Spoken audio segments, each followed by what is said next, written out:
Hello everyone, I think we can start. Good morning, good afternoon and good Bonjour à evening, toutes wherever you et à are in the tous, world. où A que vous vous very trouviez dans warm le monde. welcome to this important Bienvenue webinar, Her à ce Literacy is webinaire si Power, important, Bridging Son Gender Gap alphabétisation, son Literacy. pouvoir, combler My name l'écart is entre les Sofia genres en matière Hatziani and I'm very d'alphabétisation. Je pleased suis to host Sofia this webinar. Hatziani We et have a je suis very heureuse de diverse vous agenda accueillir à ce today, webinaire. including several Nous speakers avons une série de representing the panélistes government, diverses civil aujourd'hui, society and academia. représentant la All our société speakers civile, from good l'université examples from et countries like les India, gouvernements. Nous Africa, allons entendre Afghanistan, les expériences de SARS, l'Inde, and du the UK. Tchad, du But Pakistan, before I entre give the autres. floor to our Mais avant de director, donner Mrs. la Isabel parole à Kemp, notre for directrice, welcoming Madame us, I Isabelle would like Kempf, to pour give you some quelques housekeeping mots information, liminaires, which you j'aimerais can vous see donner on the quelques now informations on the screen. d'une You tendance must que have vous noticed voyez that the à webinar l'écran. is being Vous avez sans recorded. doute We remarqué have que ce interpretation webinaire simultaneous est interpretation enregistré et que available in l'interprétation English est and French. disponible So en please français et en anglais. feel free to click on the globe Donc, on the n'hésitez bottom pas of à your cliquer Zoom screen sur to select the language le of your globe en bas preference. à droite de We l'écran encourage pour you to sélectionner engage with votre the langue. speakers during the Q&A Nous nous session. réjouissons Anytime during d'interagir the avec les event, panélistes et nous please vous address invitons your à poser vos questions there questions with durant les temps notes. de And if you have questions-réponses après les specific questions présentations pour to be partager responded vos by idées, our vos speakers, réflexions please ou des questions indicate spécifiques the pour speaker name euh, that would like to l'un ou respond to this l'autre question. panéliste Also keep en an eye on the évidemment chat. We put mentionnant there leur several nom. Vous resources pouvez and également links for your information consulter throughout le the chat whole où différents session. liens et ressources vont And être now fournis. it's my pleasure to invite J'ai à Mrs. présent Isabel Kemp, l'honneur Director d'inviter of the Madame UNESCO Isabelle Institute Kempf, for Lifelong directrice Learning, de to deliver l'Institut de her opening l'UNESCO pour remarks. l'apprentissage tout au long de la Isabel, vie, the pour floor quelques is paroles yours. liminaires. Isabelle, Thank you vous so avez much, la Sophia, parole. Merci and beaucoup, Sophia. really a warm welcome to Et all the bienvenue participants on this chaleureux webinar. à It's a toutes very les great pleasure to participantes welcome et you. participants à ce It's a webinaire webinar on women's literacy, sur co-organized by the UNESCO l'alphabétisation des Institute for femmes, Lifelong co-organisée Learning par and the Forum for l'Institut de l'UNESCO pour Women's l'apprentissage tout au long de la vie Education. et le The Forum theme of today's pour webinar, Her Literacy, Her des Power, éducatrices africaines. underscores the Le thème transformative role aujourd'hui, of c'est donc literacy in son women's lives and also the alphabétisation, son lives pouvoir. of Cela everyone else in souligne le rôle society. transformatrice It de provides really an l'alphabétisation dans les femmes, opportunity for dans la vie us des to femmes et de la reflect on the société. C'est persistent gender l'occasion gap pour nous in de literacy réfléchir and à explore cet together écart solutions persistant that can entre les empower sexes women en through matière lifelong d'alphabétisation learning. et explorer des Literacy is a solutions. human right for all. Yet, two-thirds L'alphabétisation of est un the droit humain pour toutes et tous. 64 Pourtant, million deux individuals tiers des lacking basic 754 literacy millions skills around d'individus the globe qui are n'ont girls pas des and women. compétences We are denied d'alphabétisation this de base fundamental sont right, des femmes et which des is filles really a dans le tool for monde. C'est un droit independent progress fondamental and for qui human ne leur est pas development. accessible, un outil d'indépendance, de progrès, de dignité. Face also structural barriers for Il accessing y a literacy des barrières programs, structurelles à economic l'accès constraints, de programmes discriminatory comme des social barrières norms, and lack of économiques, access to des quality normes education sociales as well. discriminatoires et un manque Additionally, d'accès in à une many éducation low de income qualité. and De crisis plus, dans bien des regions, régions literacy à faible opportunities for revenu women ou touchées remain par les crises, les scarce, opportunités particularly in rural d'alphabétisation pour les communities femmes where sont also rares, gender en roles particulier and dans les also communautés limit rurales où women's les genres de rôles education. We limitent have, of souvent course, a l'éducation very des femmes. unfortunate and Il y dire a situation in évidemment la Afghanistan, situation très where the malheureuse de Taliban regime l'Afghanistan où le severely régime restricts taliban education for women and a girls interdit de and manière très thus stricte violates the l'éducation pour les country's femmes et les obligation filles, under the Convention ce on qui viole les Elimination of All obligations de ce Forms pays of au discrimination terme de la Convention against sur women. l'élimination de toute And the forme de committee discrimination has à l'encontre des underlined that femmes. and made Et very strong ce recommendations so comité far. a fait des Afghanistan recommandations had already one of the pour lowest literacy se rates for saisir de women cette globally, problématique. and this has now been even L'Afghanistan further avait déjà reversed des taux in d'alphabétisation très today's faibles suggestion. au niveau des So this femmes et reflects really cela broader n'a fait que challenges s'aggraver posed depuis by 2001. policies and structures Cela that reflète également des systematically restrict difficultés women's plus larges quality posées par in des politiques et learning des and structures qui preventing systématiquement many millions restreignent of women l'égalité and des girls genres dans from realizing l'apprentissage et their right empêchent des to millions de femmes et education. de filles Because when a à woman réaliser learns leur to droit read à and write, l'éducation. she gains more than words. Puisque lorsque les She femmes et gains a les filles voice, she apprennent gains à lire et à agency, écrire, and elles apprennent power to plus que change des our mots, future and the elles future of obtiennent une voix, la communities as capacité well. d'agir It et de really façonner leur shows that futur. literacy opens paths to Cela montre bien political que cela ouvre des participation, voies financial pour la independence, participation health, politique, pour l'indépendance financière, la everyone full santé engagement in et society. la participation Investing pleine in women's dans education la thus fosters société.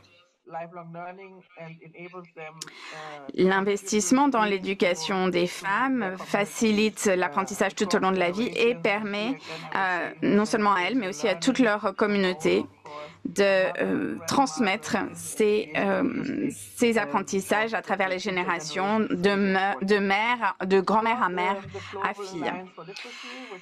Alors, grâce à l'Alliance mondiale pour l'alphabétisation que nous coordonnons à l'UIL, nous essayons de faire avancer les efforts d'alphabétisation pour répondre aux besoins des femmes.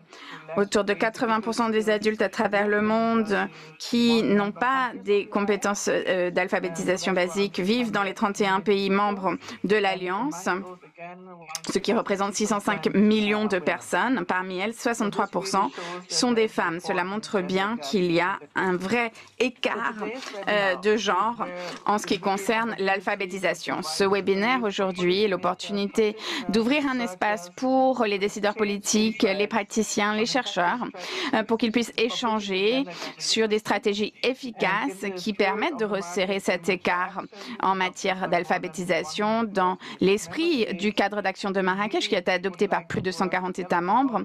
Nous voulons travailler ensemble avec vous pour renforcer des politiques, étendre les opportunités d'apprentissage et garantir que toutes les femmes, peu importe leurs circonstances, puissent exercer leur droit à l'alphabétisation, mais aussi à l'apprentissage tout au long de la vie. Alors que nous participons en discussion aujourd'hui, nous voulons réaffirmer notre engagement collectif à faire de l'alphabétisation des femmes une réalité partout, là où elles se trouvent. Nous voulons également garantir qu'il y ait un investissement dans l'éducation des femmes et qu'en faisant cela, nous investissons également dans un avenir plus juste et durable pour tout le monde. Et j'aimerais terminer ma remarque en exprimant mon appréciation sincère pour Madame Archana Sharma Awashi, qui est secrétaire du département de l'éducation scolaire et de l'alphabétisation au ministère de l'Éducation en Inde, pour sa présence et sa contribution. Merci également à tous nos orateurs distingués et nos invités pour leurs connaissances et à chacune d'entre vous pour les questions enrichissantes que vous allez poser aujourd'hui. Et je vous redonne la parole, Rakat, pour le reste de ce webinaire. Et je vous souhaite à tous un excellent webinaire. Merci beaucoup, Isabelle, pour ces paroles liminaires qui soulèvent la question importante des efforts collectifs pour façonner des programmes et des politiques qui soient sensibles au genre. J'ai l'honneur à présent d'inviter les oratrices de la première partie de ce webinaire. Aujourd'hui avec nous, nous avons deux oratrices pour parler des politiques et des programmes de recherche. D'abord, Madame Archana Sharma Awashi, qui est secrétaire adjointe du département de l'enseignement scolaire et de l'alphabétisation au sein du ministère de l'Éducation en Inde depuis 2022. Elle est responsable de Sharanga Shisha, du programme Viskat Bharat, parmi beaucoup d'autres programmes nationaux. Notre deuxième oratrice est Madame Catherine Assego. Elle est responsable du plaidoyer au sein du Forum des éducatrices africaines, FAWE, où elle travaille à améliorer les capacités des femmes à utiliser leurs compétences dans la région. Sans plus attendre, je donne la parole à Madame Archana Sharma Awashi. Vous avez la parole. Merci beaucoup. Namasté, bonjour à toutes et à tous. J'ai la chance aujourd'hui de prendre la parole dans le cadre de ce webinaire pour la cause noble de l'alphabétisation des femmes et également l'honneur de représenter l'Inde en ma capacité de représentante du ministère. J'aimerais commencer cette présentation étant donné l'étendue de mon pays, l'Inde, et des progrès qui sont faits dans le domaine de l'alphabétisation des femmes. Il y a beaucoup à dire. Nous allons donc tout de suite commencer. Diapositive suivante, s'il vous plaît. Voici l'état actuel des taux d'alphabétisation des femmes en Inde. On part de 2011 à 2024 avec ces deux colonnes comparées. On voit qu'il y a une augmentation de 58% à 70% en 2024 dans les zones rurales et de 79% à 84% dans les zones urbaines. Donc aujourd'hui, en total, on était à 65% en 2011 et aujourd'hui à 74, presque 75% en 2024, ce qui est une grosse augmentation par rapport à 2011. Alors, qu'avons-nous fait pour obtenir ces résultats?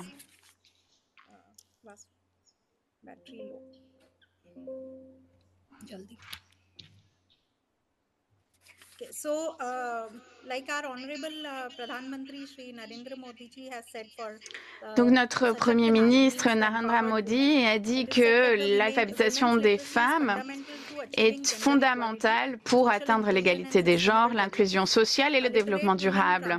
Une femme éduquée transforme non seulement sa propre vie, mais aussi l'avenir de sa famille et de sa communauté. Et c'est également ce que Madame Isabelle Kempf a dit. À l'occasion de la Journée internationale du droit des femmes, nous avons célébré les contributions de femmes extraordinaires et il a dit, notre Premier ministre, que leur détermination et leur succès nous rappellent le potentiel illimité des femmes aujourd'hui et tous les jours nous voulons célébrer leurs contributions. Alors, pour améliorer le taux d'alphabétisation des femmes, afin qu'elles puissent contribuer au développement économique de notre pays, nous avons fondé ce nouveau programme qui s'appelle donc ULAS et qui donc et comprendre l'apprentissage tout au long de la vie dans toute la société. Et vous verrez sur la diapositive suivante que nous avons fait beaucoup de progrès sur ce programme. C'est évidemment aligné sur l'ODD 4 qui a une cible d'atteindre l'alphabétisation complète d'ici 2030 avec 5 compétences clés. D'abord, nous voulons que chaque également apprenante puisse enseigner différentes compétences qu'elle possède déjà, peut-être 4 ou 5, afin qu'ensuite elle puisse considérer que le cours et l'alphabétisation n'est pas une obligation, mais un devoir envers la nation.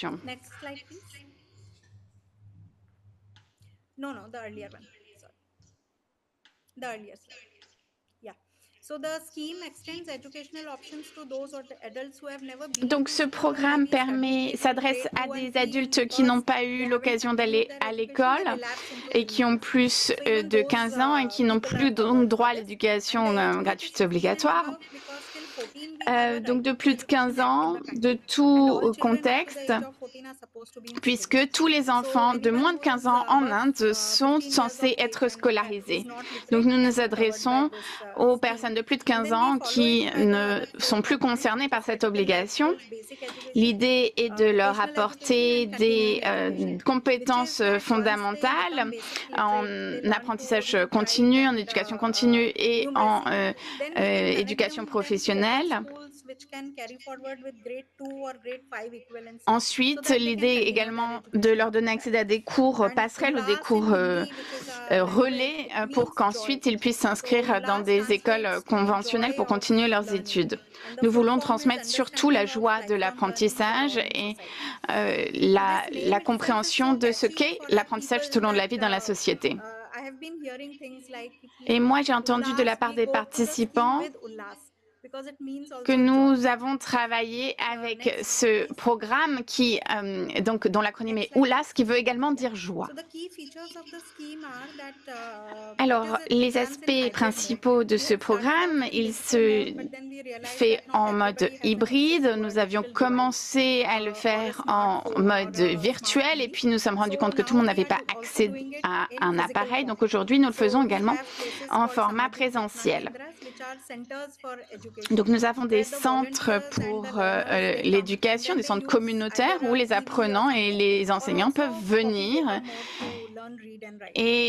soit avec leur ordinateur ou avec un papier et un crayon pour suivre les cours. Alors, quelle est la motivation pour les gens de venir pour enseigner alors qu'ils ne sont pas rémunérés, puisque tout cela se fait sur la base du volontariat? Nous avons fait des partenariats avec les universités, des écoles, où les étudiants pouvaient gagner des crédits universitaires en enseignant dans ces centres communautaires. Et nous pouvons également donc leur donner des lettres de recommandation ou des certificats. Et cela permet donc d'ouvrir des opportunités aux bénévoles qui voudraient s'engager. Pour motiver les bénévoles, ça c'est une vraie difficulté et nous avons donc apporté ces réponses-là. Et puis, à la fin du cycle du programme, nous donnons un certificat FLNAT, donc alphabétisation de base et évaluation de l'alphabétisation. Les objectifs donc sont d'autonomiser les femmes grâce à l'alphabétisation, d'atteindre 100% d'alphabétisation fondamentale d'ici 2030. En resserrant l'écart de genre. Nous voulons également apporter aux femmes des compétences pour la vie, comme des compétences économiques ou en matière de santé. Et cela leur permet également d'explorer d'autres voies professionnelles.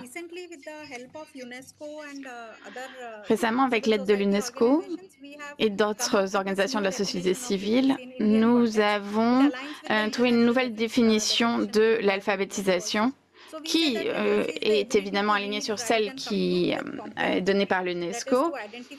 C'est la capacité de lire, écrire et de comprendre, c'est-à-dire identifier et interpréter, créer des compétences, ainsi que des compétences pour la vie, des compétences numériques, financières, etc.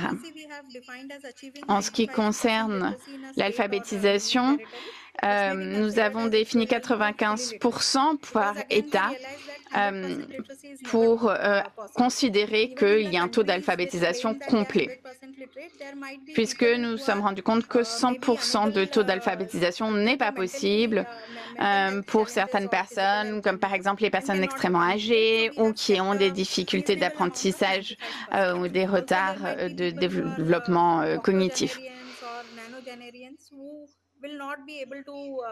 Et donc, il y a certaines personnes qui ne vont plus pouvoir apprendre ces nouvelles compétences aujourd'hui. Mais je suis heureuse de dire qu'il y a déjà une union, un syndicat, un groupe de personnes dans un État qui s'est déjà déclaré 100% alphabète. Et je vous prie de m'avertir lorsque mon temps sera presque fini. Alors, l'examen de fin de parcours est donc un test qui cherche à évaluer les compétences des 2 dernières années, des personnes qui ont participé au programme. Et vous voyez les chiffres à l'écran des apprenants. Donc, on a 76 millions de femmes qui ont participé à ce programme. Ici, nous avons également des programmes qui s'adressent aux garçons et aux filles. 50% garçons, 50% filles. Puisque nous essayons également de ramener sur le parcours éducatif les garçons qui s'en sont éloignés.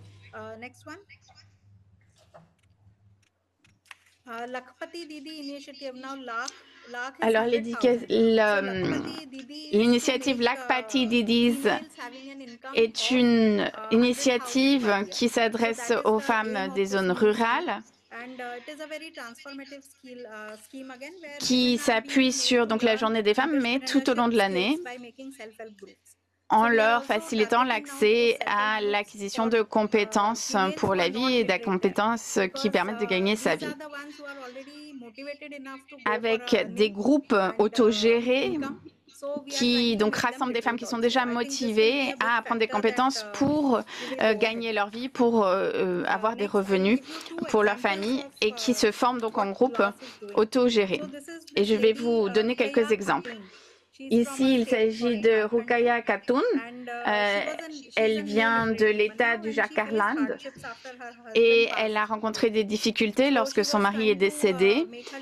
À ce moment-là, elle essayait de vendre des légumes sur le marché et de gagner sa vie ainsi, en faisant également quelques travaux de couture. Et donc, elle a participé au programme, elle a appris à lire et à écrire et à gérer des finances. Et à présent, elle a son propre commerce et elle est capable de nourrir sa famille de plus de 5 personnes facilement, simplement parce qu'elle a appris à lire et à écrire. Voilà donc un exemple très concret de comment l'alphabétisation transforme des vies. Il s'agit d'une bénévole de Kolar, au Karnataka. On lui a demandé comment est-elle arrivée à cette situation. On lui a dit qu'elle était mariée très jeune et qu'elle n'avait plus accès à l'éducation, mais elle avait toujours voulu être enseignante et donc que ce programme lui donnait l'opportunité de réaliser ce rêve d'enseigner. Dans son village, dans son petit village, maintenant tout le monde est alphabétisé parce qu'elle a préparé chaque membre de la communauté à passer cet examen d'alphabétisation, ce qui a amélioré leur confiance en eux et leur capacité de réussir. Et on voit qu'il y a encore des femmes si les femmes ne sont pas en capacité ou on ne leur donne pas les moyens de réaliser leur potentiel, c'est toute la société qui en souffre. Voilà, merci beaucoup.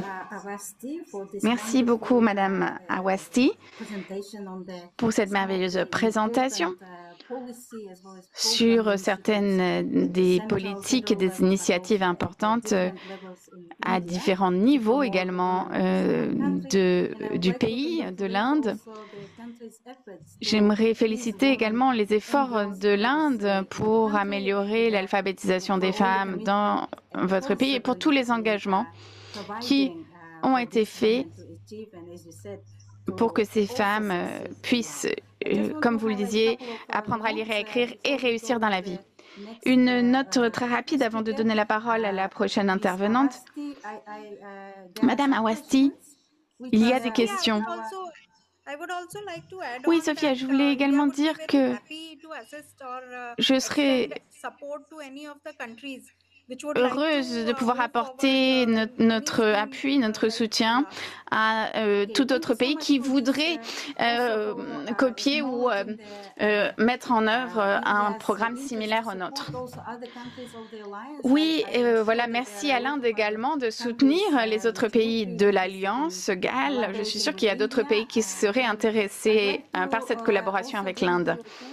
J'aimerais également attirer votre attention sur le fait qu'il y a des questions déjà dans le chat qui ont été écrites. Malheureusement, nous n'aurons pas le temps de répondre à ces questions. Donc, je vais vous demander, Madame Awasthi, de répondre par écrit à ces questions dans la boîte, la section questions-réponses de Zoom. L'Inde est donc engagée au niveau politique de plus haut niveau pour améliorer l'alphabétisation et le bien-être des femmes dans le pays. L'Inde l'a déjà fait au niveau de l'éducation formelle et également pour toucher toutes les femmes de tous âges et de tout niveau socio-économique. J'aimerais également souligner l'importance de l'alphabétisation comme étant définie comme un apprentissage tout au long de la vie, puisque cette approche, comme on l'a dit, s'éloigne de la définition de l'alphabétisation comme une simple compétence que l'on peut acquérir lors d'une période de temps restreinte, mais qu'il y a une vraie demande à présent changeante pour l'alphabétisation pour s'adapter au changement de la société en général. J'aimerais également souligner les efforts de l'Inde pour garantir des interventions ciblées, en particulier pour les femmes et les filles des zones rurales avec des niveaux d'alphabétisation faibles. Et je pense que ces efforts-là aident justement à atteindre les personnes les plus vulnérables du pays. Et ces efforts montrent bien qu'il y a une éducation de qualité qui a été mise en place puisque les tests de niveau sont réussis à un pourcentage très élevé.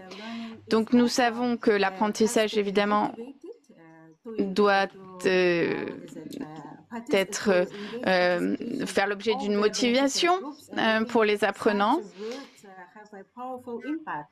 Et je crois que les témoignages ont un vrai impact et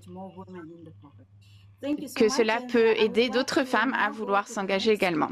J'aimerais à présent donner la parole à la prochaine intervenante. J'invite Madame Catherine Assego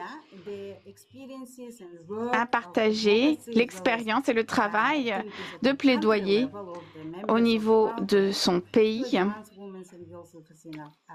pour faire avancer l'alphabétisation des femmes en Afrique. Merci beaucoup. Merci beaucoup. Bonjour à toutes et à tous.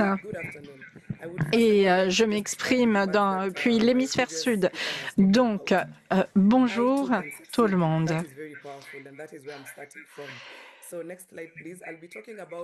Je vais vous parler aujourd'hui des contributions de la FAWE, du FAWE, de notre forum pour l'éducation des jeunes filles et des femmes.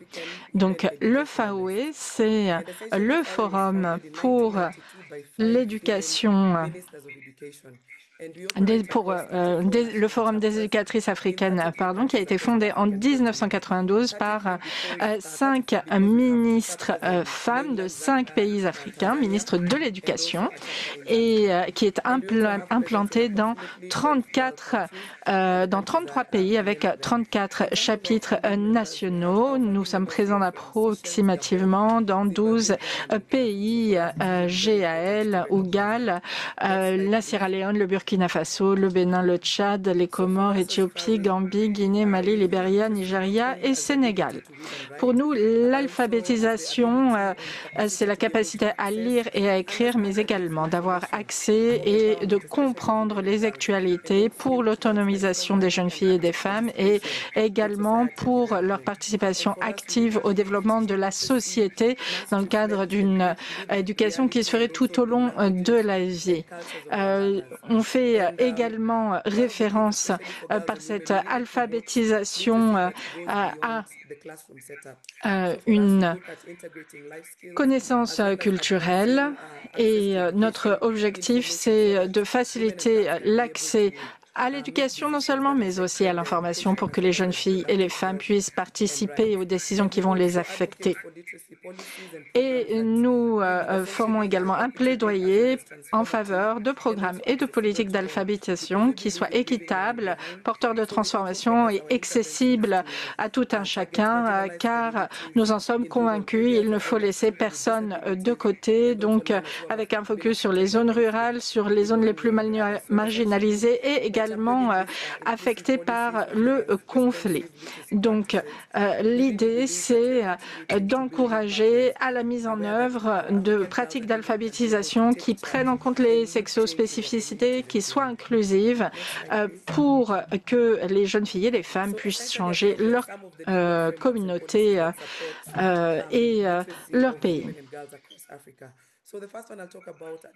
Alors, passons maintenant au cadre juridique et aux politiques en matière d'alphabétisation. Alors, il y a tout d'abord l'agenda 2063 qui va porter sur la question de la participation de citoyens instruits à l'avancement de leur pays. Il y a également le chapitre africain sur les droits et les droits humains et les droits des femmes en Afrique. Donc, contre la discrimination à l'encontre des femmes dans l'éducation. Donc, l'idée là, c'est de faire la promotion de l'alphabétisation des jeunes filles et des femmes. Il y a également la charte africaine sur les droits et le bien-être de l'enfant. Donc, nous avons une communauté d'experts sur les droits des enfants et des femmes. Ça fait 25 ans qu'il a été adopté. Tous les enfants ont le droit à l'éducation et on va également y retrouver un certain nombre de mesures qui doivent être suivies par les pays africains qui ont ratifié ce texte, cette charte. Il y a également la stratégie d'éducation pour le continent africain de 2026 qui couvre la période 2026 à 2035, donc pour renforcer l'accès à une éducation de qualité, pour donner la possibilité d'avoir accès à l'éducation tout au long de la vie par le biais d'un programme de la deuxième chance.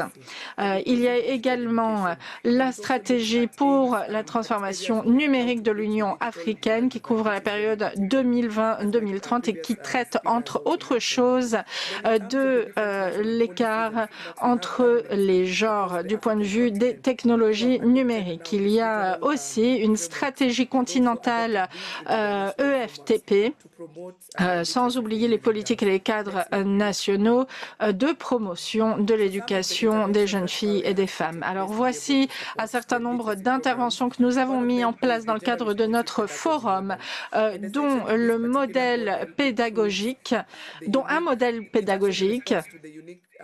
en réponse aux besoins bien spécifiques des jeunes garçons et des jeunes filles en classe. Il faut que les enfants soient également pris en compte pour bien voir quels sont les besoins bien spécifiques des garçons et des filles en classe, afin que ces interventions qui sont mises en place puissent répondre véritablement à ces besoins. Donc, parmi les sujets qu'on va aborder dans ce cadre, ça va être l'utilisation de la langue. Ça, c'est très important, c'est essentiel. Et ce modèle en particulier en fait la promotion. Il y a également des clubs de mères pour promouvoir le dialogue intergénérationnel entre les femmes plus âgées des communautés et les jeunes mères qui vont revenir à l'école. Donc, ces clubs vont, par exemple, donner lieu à la création de groupes d'apprentissage. Il y a aussi des bourses qui sont disponibles pour réduire la charge financière en lien avec l'accès à l'éducation pour les jeunes femmes et les jeunes filles qui sont issues de milieux précarisés et bien entendu pour permettre un lien plus facile avec l'insertion sur le marché du travail. Nous avons également en Ouganda des cours relais qui ont été mis en place pour permettre l'accès des femmes et des jeunes filles à des instituts d'enseignement supérieur, ce qui leur permet d'avoir accès à l'enseignement supérieur. Il y a également un modèle STEM que nous avons adopté pour améliorer l'accès à la participation des femmes et des jeunes filles aux matières de type STEM. De plus, il y a la question des nouvelles technologies. Donc, on a un certain nombre de programmes qu'on a mis en place pour renforcer les capacités numériques des jeunes femmes et des filles, pour qu'elles soient autonomisées en la matière et qu'elles puissent éventuellement se lancer dans ce secteur des nouvelles technologies. Et au Nigeria, d'ailleurs, on a travaillé aux côtés de l'UNICEF et d'autres partenaires pour lancer des hubs communautaires qui sont des centres de ressources au cœur même des communautés pour que ces communautés puissent faire partie intégrante de ces programmes de promotion de l'accès des jeunes femmes et des filles à l'éducation. Alors, les centres d'excellence, ce sont des instituts qui vont nous permettre d'ailleurs de démontrer en tant que FAWE, de bien démontrer à quel point l'éducation est une question qui est holistique. Donc, avec ces centres d'excellence, on va essayer de mettre en lumière les différentes barrières qui s'opposent à l'accès des jeunes filles et des femmes à l'éducation. Donc, tout d'abord, l'environnement académique qui se voudra holistique, c'est-à-dire qui prendra en compte toutes les sexospécificités. Il y aura également l'environnement social dans un deuxième temps, mais pour revenir à l'environnement académique, on va se concentrer sur les enseignants.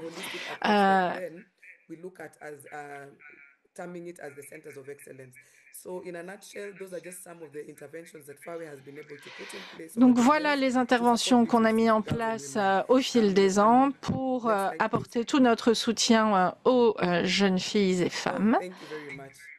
Et pour terminer, merci beaucoup.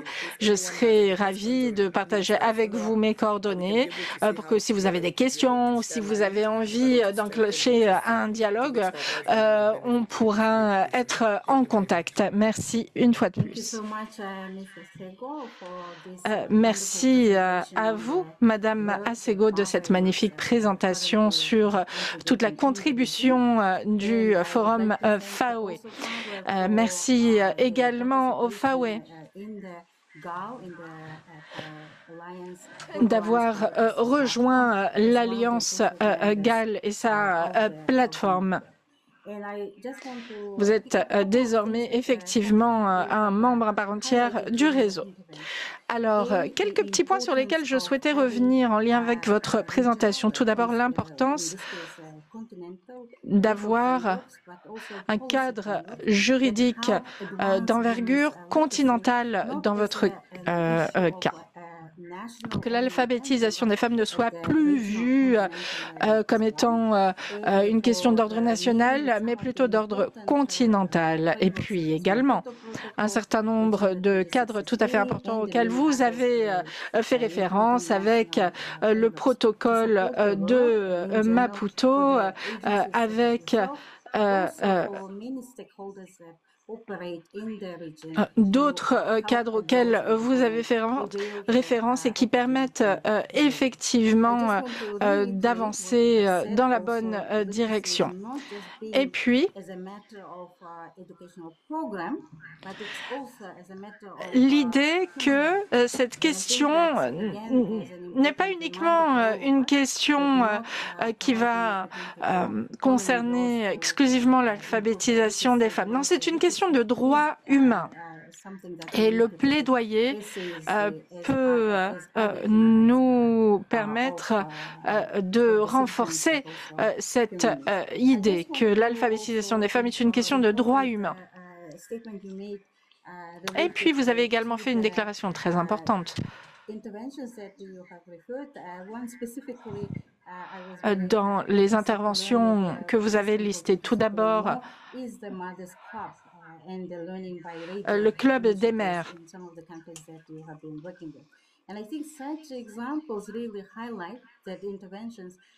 Et là, ce genre d'intervention nous montre que dans le cadre d'une intervention, on a besoin de s'inscrire dans un contexte bien spécifique, notamment sur le plan culturel, pour attirer autant de participants que possible. Donc, merci beaucoup. J'ai vu qu'il y avait déjà un certain nombre de questions qui avaient été posées. Catherine, est-ce que vous pourriez peut-être inviter nos participants à poser leurs questions, sachant qu'il faudra qu'on passe assez rapidement à la séance suivante.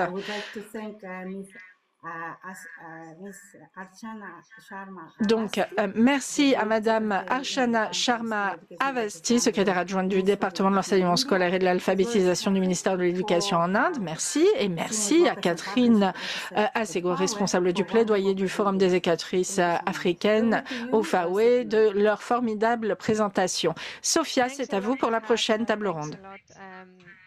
Merci beaucoup, Rakat. Merci beaucoup aux intervenantes précédentes de leurs excellentes présentations. Ce sont des bases très solides qui ont été lancées pour les débats à venir. Alors, à partir du moment où ces politiques se traduisent en action sur le terrain, à quoi cela peut-il ressembler? On a parlé de conflits, de contextes fragiles, de zones reculées. Eh bien, maintenant, justement, on va se plonger dans le cœur de la mise en œuvre des programmes, à commencer par le Tchad. Et on va voir la façon dont on peut concevoir des programmes d'alphabétisation qui vont aller au-delà de l'enseignement de la lecture et de l'écriture pour une démarche bien plus complète. Je vais donc maintenant inviter Monsieur Javansgar Jamajibey, coordinateur des agriculteurs français et développement international, AFDI, qui va donc nous parler de son travail au Tchad. C'est à vous. Merci beaucoup.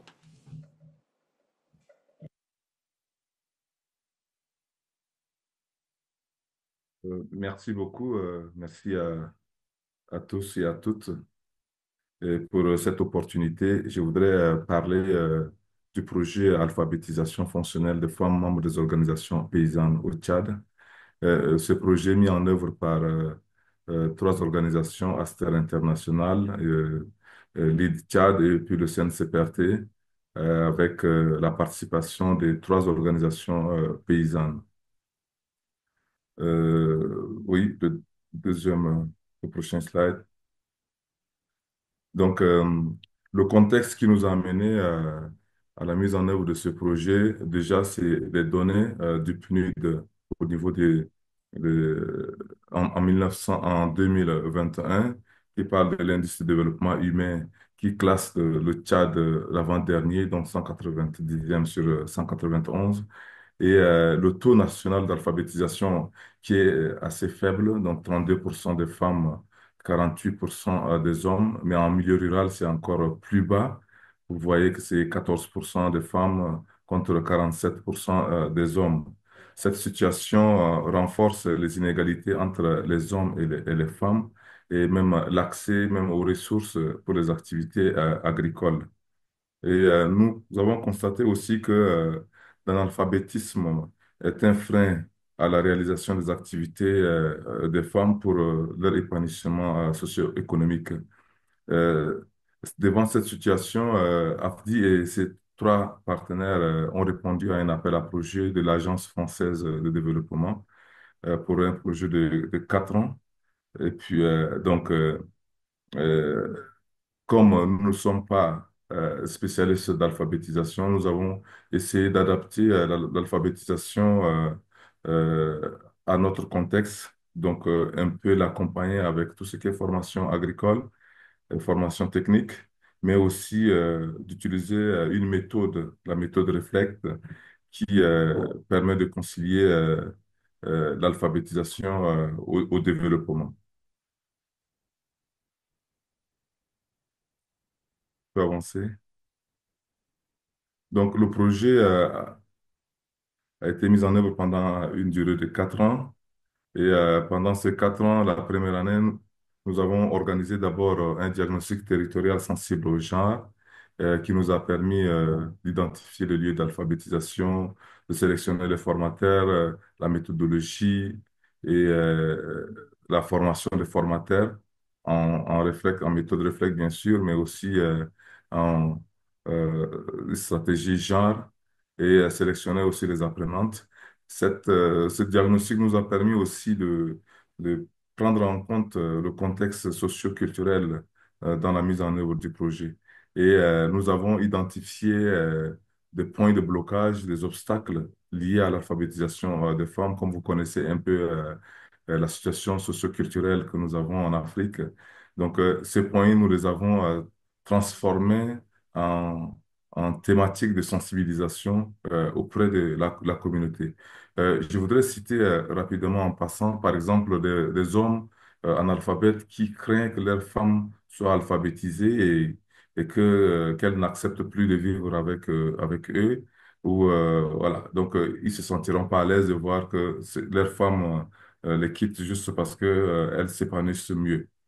Donc, la deuxième année du projet, nous sommes passés à la première campagne d'alphabétisation et puis des formations techniques et la mise en place du dispositif CEF qui est le conseil à l'exploitation familiale avec des outils de gestion de stock, de gestion de trésorerie, de comptes d'exploitation. Donc, toutes ces choses qui accompagnent l'alphabétisation permettent aux femmes de maintenir leur position, de ne pas trop décrocher, mais de persister et persévérer jusqu'à la fin du projet. La troisième année a consisté à mettre en œuvre la deuxième campagne d'alphabétisation, les formations des paysans relais en ARA et en CEF, les ateliers d'échange national et la sensibilisation est restée de manière continue pour maintenir le cap.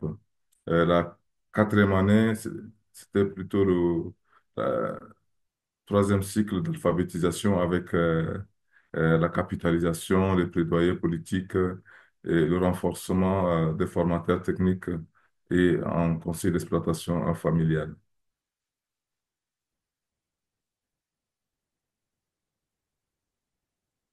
Je présente un peu les résultats des activités. Donc, pour le premier résultat, nous avons ici une initiative d'alphabétisation durable adaptée aux besoins des agriculteurs.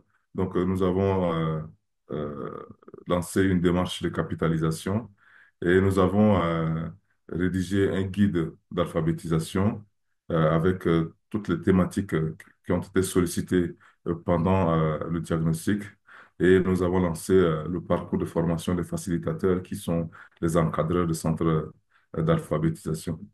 Nous avons mis en place trois outils du conseil à l'exploitation familiale et ces trois outils sont pour la gestion de stock, donc de leurs revenus de récolte, pour la gestion aussi de leur trésorerie, donc les besoins de la famille identifiés pour mieux en faire face, et aussi pour les comptes d'exploitation dans les champs un cahier ARA et un parcours de formation de paysans relais. Je reviendrai sur ARA tout à l'heure. Et une méthode de certification, nous avons pu, à la fin de 3 années, assurer la certification en collaboration avec le ministère de l'Éducation, euh, euh, octroyer des certificats à des femmes qui l'ont validé pendant les épreuves.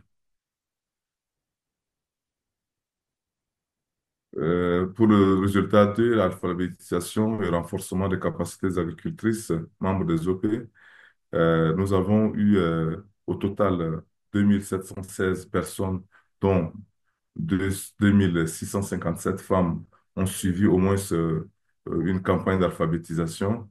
Cela veut dire qu'il y a des hommes qui se sont quand même glissés pour apprendre avec les femmes et nous n'avons pas hermétiquement fermé les portes, mais nous avons limité leur entrée.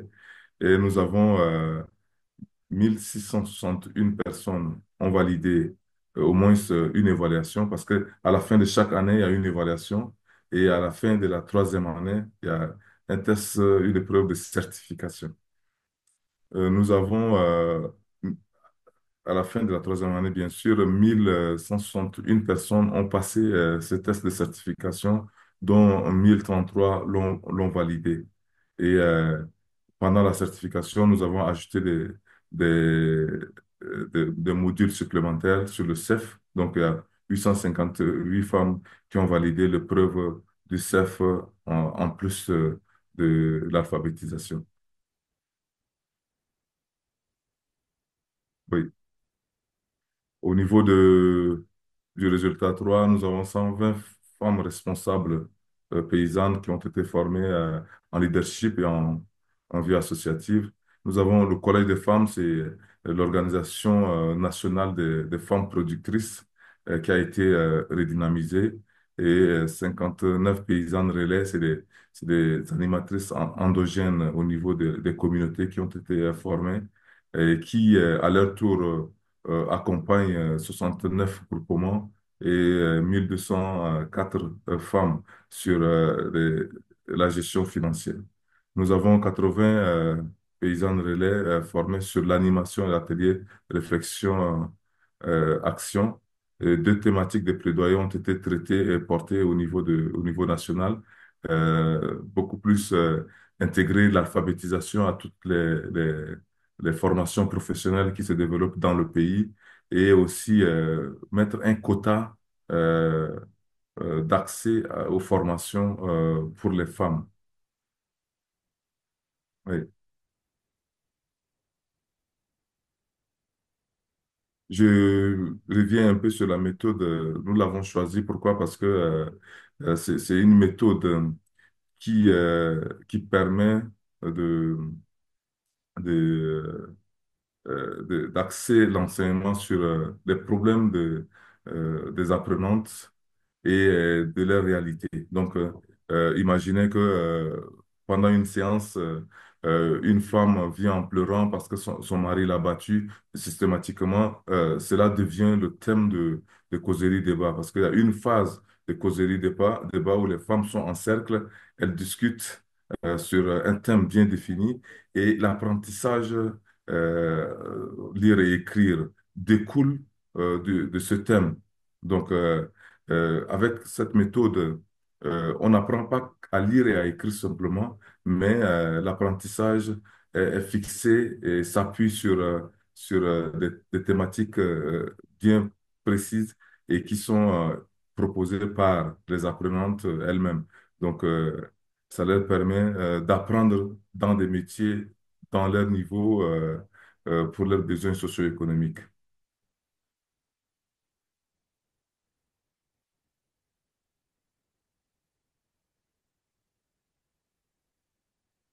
Donc, comme je l'ai dit tout à l'heure, les thématiques sont pré-identifiées pendant le diagnostic et en lien avec les organisations paysannes. Donc, ici, nous avons des techniques donc, au niveau d'agriculture, la transformation, au niveau de gestion, le CEF, au niveau social, sur les inégalités entre les hommes et les femmes, avec les ateliers ARA, et sur l'objectif principal, c'est de créer un environnement lettré dans ces organisations paysannes. Les langues utilisées sont les langues locales, donc, que nous avons citées ici. Et au niveau des matériels didactiques, nous n'avons pas utilisé les abécédaires, les syllabaires, les livres pour la lecture. Nous avons plutôt conçu un manuel de facilitateur avec des thèmes qui sont développés à l'intérieur. Et c'est ce document essentiellement qui est utilisé pour l'alphabétisation.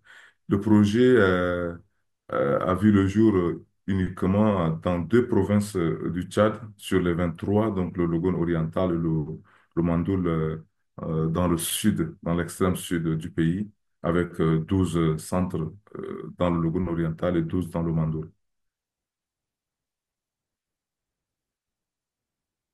Nous avons eu une approche genre transversale dans le projet parce qu'il s'agit ici des rapports sociaux entre les hommes et les femmes.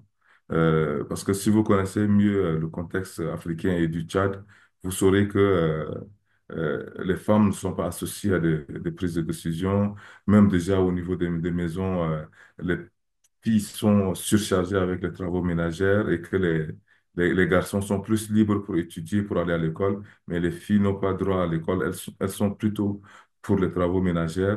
Et après ces travaux ménagers, il faut se marier rapidement, aller chez son mari. Voilà. Donc, l'approche genre a permis ici de relever ce défi, déjà en amenant les femmes, mais aussi les hommes à comprendre la nécessité de laisser aussi du temps aux filles pour étudier. Donc, de bien répartir les travaux ménagers entre les garçons et les filles pour créer l'égalité déjà au niveau des enfants à la maison, pour leur inculquer déjà cette idée avant qu'ils ne puissent grandir.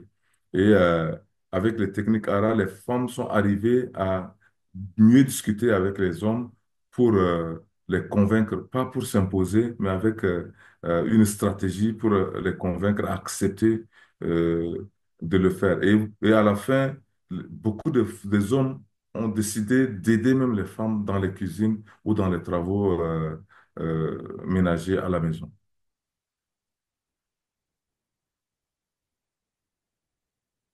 Oui. Voilà. Donc, au-delà de l'alphabétisation en termes de résultats, il y a eu, après, parce que nous avons eu un diagnostic initial, mais aussi un diagnostic final qui nous a permis d'avoir ces chiffres. Donc, une satisfaction de 98% des époux des apprenantes, des chefs de village, des familles, des habitants, qui ont constaté un changement dans le comportement de ces femmes et dans leur mentalité. Il y en a, par exemple, qui sont des soulardes, qui passent leur temps à boire de l'alcool mais qui ont pris conscience et qui ne boivent plus comme avant et qui ne se battent plus comme avant, donc moins de désordre dans la communauté.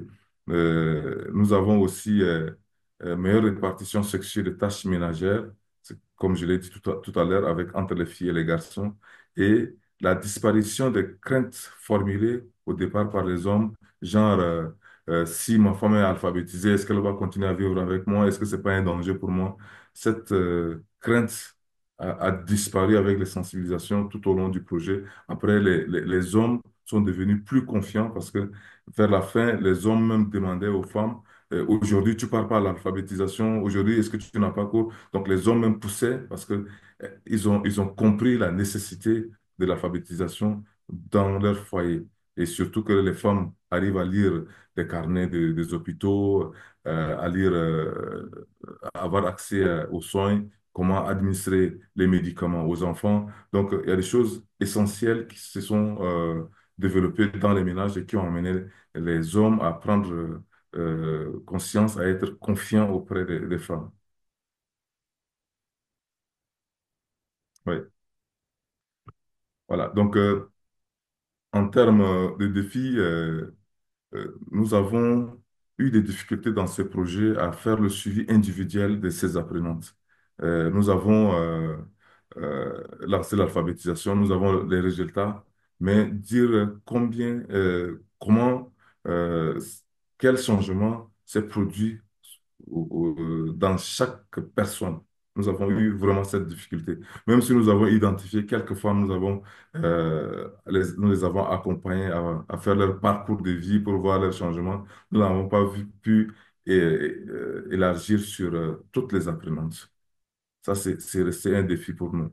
Le deuxième défi, c'est la pérennisation de l'action, parce que nous nous sommes appuyés sur les organisations paysannes. Mais nous avons vu que le coût de l'alphabétisation est très élevé et ça posait des difficultés pour pérenniser ces actions sans projet.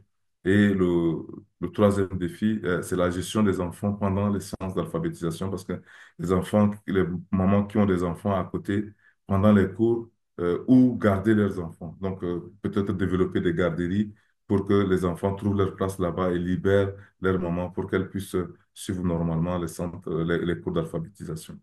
Voilà. Donc, il y a beaucoup de choses à dire, mais le temps est trop restreint. Donc, nous nous en tenons à l'essentiel. Merci pour votre attention.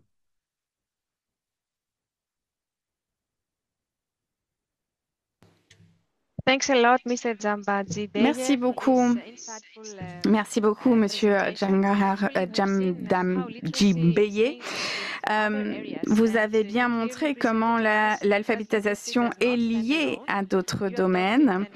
Vous avez adopté une approche intégrale, holistique de l'alphabétisation en également questionnant les genres de rôles et le rôle de la femme dans la famille.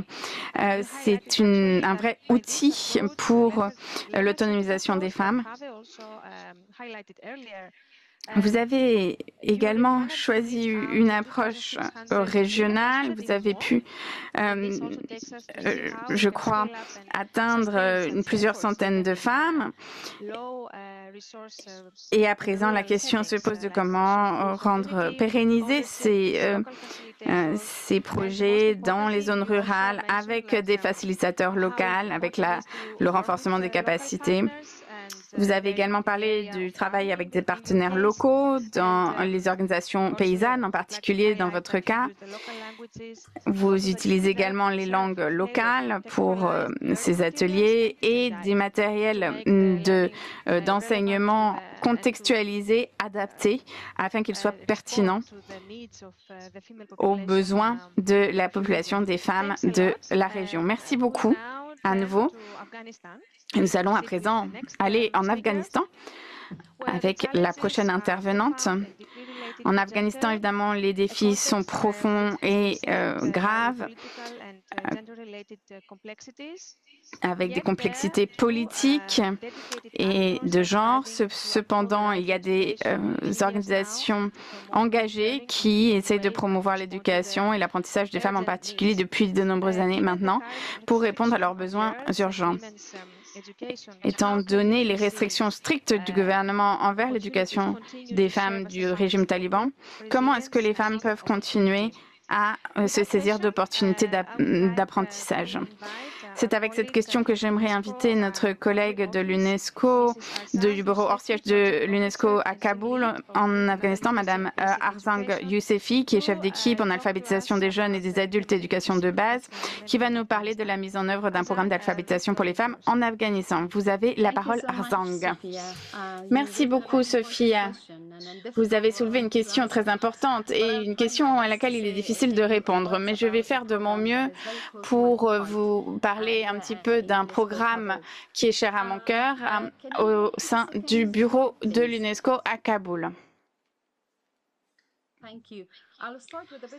Alors, je vais commencer avec quelques éléments de contexte, même si Sophia l'a évoqué rapidement dans son introduction. En ce qui concerne l'égalité des sexes ou l'accès à l'éducation, l'Afghanistan est sans doute l'un des pires cas au niveau mondial. La politique des autorités de facto actuelles, les filles n'ont pas l'autorisation d'accéder à des espaces d'apprentissage formels ou informels. Le résultat, c'est que plus d'1,5 million de filles et de femmes sont touchées par cette interdiction,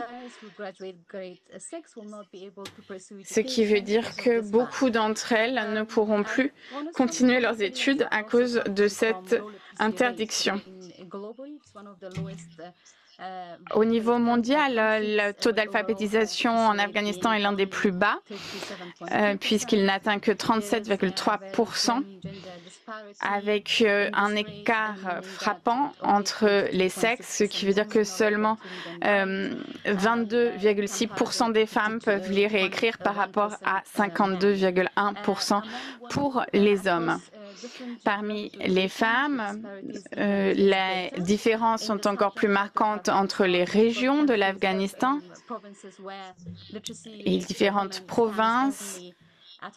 Il y a certaines provinces où il n'y a que 1% de taux d'alphabétisation des femmes. Il nous manque beaucoup de données, évidemment, mais nous faisons de notre mieux pour répondre à cette situation de crise. Je vais abonder encore un peu sur le contexte. Il y a évidemment une demande énorme en ce qui concerne l'alphabétisation parmi les filles et les adolescentes à cause de ce manque d'accès, à cause des difficultés chroniques du secteur de l'éducation qui est donc caractérisé par cette crise. Alors, le sous-secteur de l'alphabétisation n'est pas assez financé, a des capacités très limitées, puisqu'il n'y a que 69 écoles d'alphabétisation dans le pays qui sont seulement et uniquement réservées aux enfants masculins, aux garçons et aux hommes. Il y a également des problèmes de coordination avec des acteurs non reconnus par le gouvernement sur le terrain. Il y a beaucoup de complexité à interagir avec ces acteurs, à garantir des espaces pour mettre en œuvre nos programmes dans les différentes régions. Alors, pour répondre à ces besoins sur le terrain, nous voulons donc avoir une présence à travers le pays et l'UNESCO, ces 20 dernières années, a dédié des programmes d'alphabétisation pour les enfants, les personnes de plus de 15 ans. Et on voit qu'il y a eu un changement dans le groupe d'âge qui veulent participer à ces programmes. Et nous voyons à présent qu'il y a des enfants plus jeunes qui veulent participer à ces programmes d'alphabétisation parce qu'ils ne reçoivent plus d'éducation en dehors de ces programmes-là.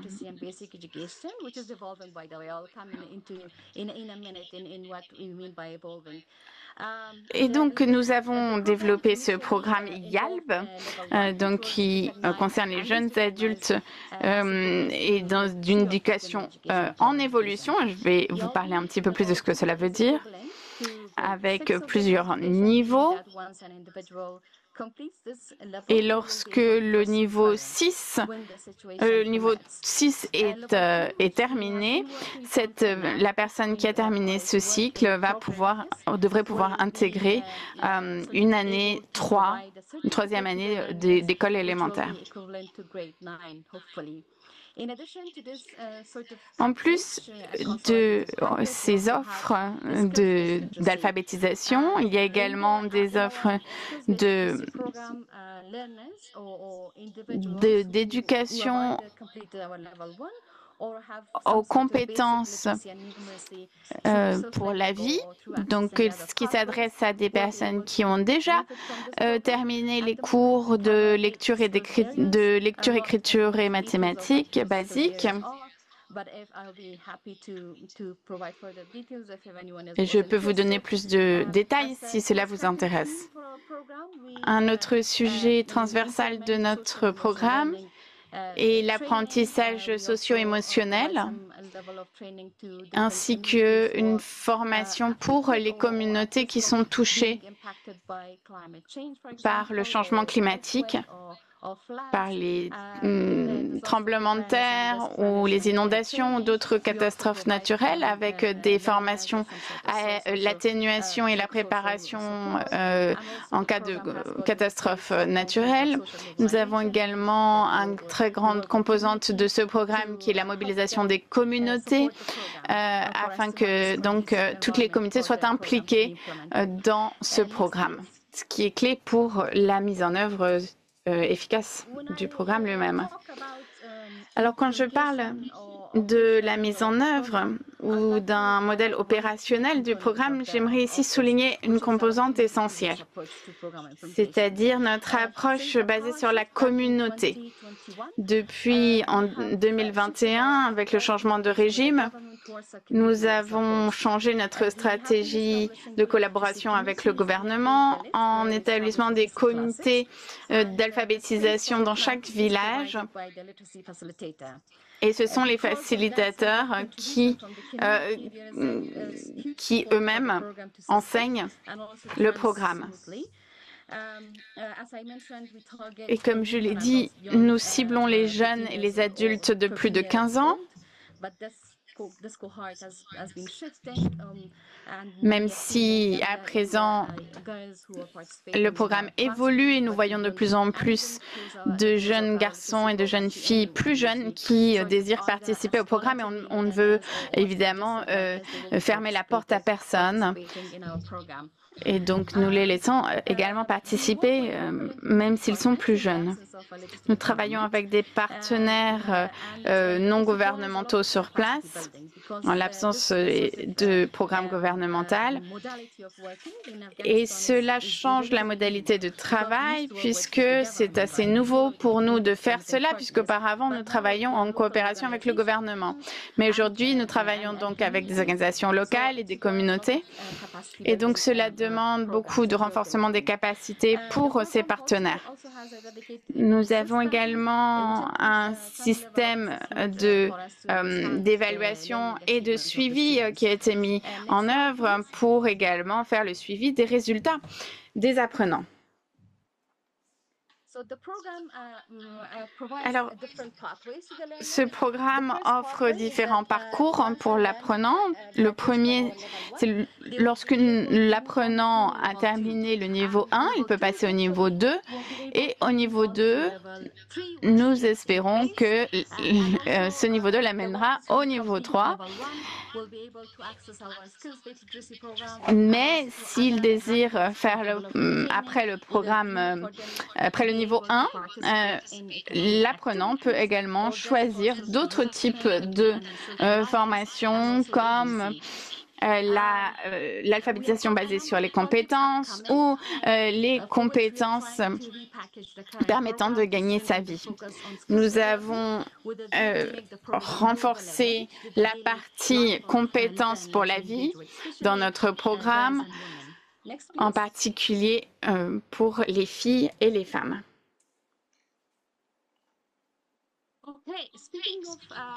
Alors, en parlant donc de notre étendue d'action, ces 3 dernières années, nous avons pu atteindre plus de 55 000 personnes, dont 68% sont des femmes qui ont pu bénéficier de ces programmes d'alphabétisation basés sur la communauté.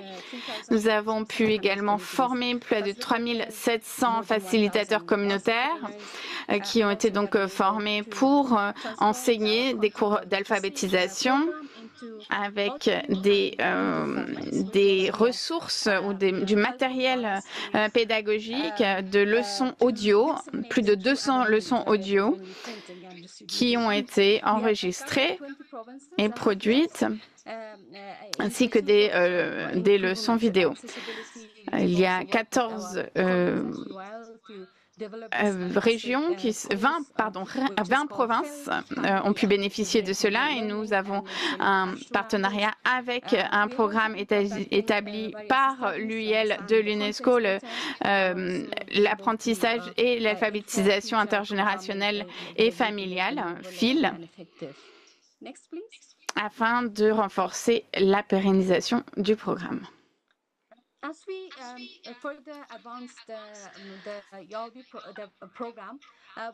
Alors que nous avançons dans le programme, nous avons changé le nom du programme pour qu'il s'appelle aujourd'hui le programme de compétences pour l'alphabétisation. Nous essayons de continuer d'adapter le programme selon les besoins pour intégrer également plus d'éléments au fur et à mesure afin de garantir que les filles et les femmes aient le soutien dont elles ont besoin et qu'en plus, elles puissent avoir les conditions propices à leur participation dans ces programmes. Donc, par exemple, on leur permet d'importer les enfants ou leurs petits frères et sœurs dans les cours, puisqu'elles en ont la responsabilité. C'est un exemple de l'adaptation pour leur garantir l'accès et la possibilité de participer. Le soutien également à la santé mentale et le soutien psychosocial est un accent qui a été mis. Et Sophia, je vois, qui me fait signe qu'il faut que je termine, je conclus. Pour que ce programme soit pertinent, nous travaillons au plus près avec les communautés en ce qui concerne le contenu de ce qui est enseigné et en partenariat avec les acteurs clés dans le secteur. Nous allons lancer une étude dans les semaines à venir pour bien comprendre l'impact que notre programme a eu ces 2 dernières années. Alors, pour promouvoir l'accessibilité, comme je le disais, nous avons développé donc le programme PHIL, donc d'apprentissage intergénérationnel en ligne, mais nous avons également le projet de faire passer ces cours hors ligne pour ceux qui n'ont pas l'accès à Internet qui est limité par l'administration actuelle. Et je m'arrête ici, mais vous voyez ici mon email. N'hésitez pas à communiquer et je vous souhaite un excellent webinaire. Merci beaucoup. Je crois qu'il y a déjà des questions pour toutes les intervenantes, y compris pour vous. Merci pour votre présentation. Je voulais d'ailleurs souligner quelque chose que j'ai oublié de dire avant. Votre expérience nous rappelle également l'importance de l'adaptabilité, d'adapter les programmes non seulement pour répondre aux besoins des apprenantes, mais aussi pour prendre en compte la situation qui se déroule là où on enseigne et adapter le programme pour qu'il reste pertinent selon l'évolution de la situation. On a vu des similarités également avec d'autres programmes, le modèle basé sur la communauté, la co-création du contenu avec l'apprenant. Bien sûr, c'est toujours différent quand le contexte varie, mais j'aimerais souligner ici que c'était un plaisir de travailler ensemble dans en particulier les programmes d'apprentissage et en particulier le programme d'apprentissage intergénérationnel. Nous nous réjouissions de voir que le travail a pu se faire malgré les restrictions et les barrières qui persistent, mais il est bon de voir que vous pouvez continuer ce travail en travaillant avec des partenaires locaux pour à nouveau rendre ce contenu pertinent, mais aussi pour pouvoir atteindre de plus en plus d'apprenants. Merci beaucoup Azang et nous allons passer à présent pas très loin puisque nous allons au Pakistan. Et donc nous allons entendre une présentation de la Citizens Foundation au Pakistan, une approche assez différente mais tout aussi puissante.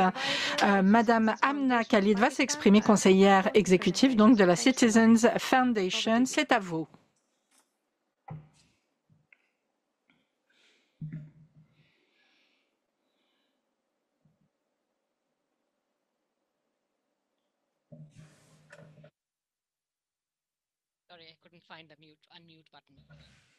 Désolée, je n'arrivais plus à retrouver le bon bouton pour activer mon micro. J'espère que vous pouvez voir mon écran. Merci beaucoup de m'avoir donné la possibilité de m'exprimer aujourd'hui. Je suis très ravie d'être ici. Donc, je vais vous parler de tout ce que la Citizens Foundation a fait en matière d'alphabétisation des femmes. Le Pakistan se classe au 5e rang mondial de population avec 250 millions d'habitants et 4 personnes sur 10 au Pakistan ne savent ni lire et ni écrire. Donc 60% de taux d'alphabétisation, 52 pour les femmes, 67 pour les hommes. Donc près de la moitié des femmes ne savent pas lire ni écrire. Le Pakistan a également le 2e taux d'enfants déscolarisés le plus élevé au monde, ce qui indique bien à quel point il est important pour un pays tel que le Pakistan, qui a une population qui est si grande et en pleine croissance, eh bien, de scolariser tous ces enfants.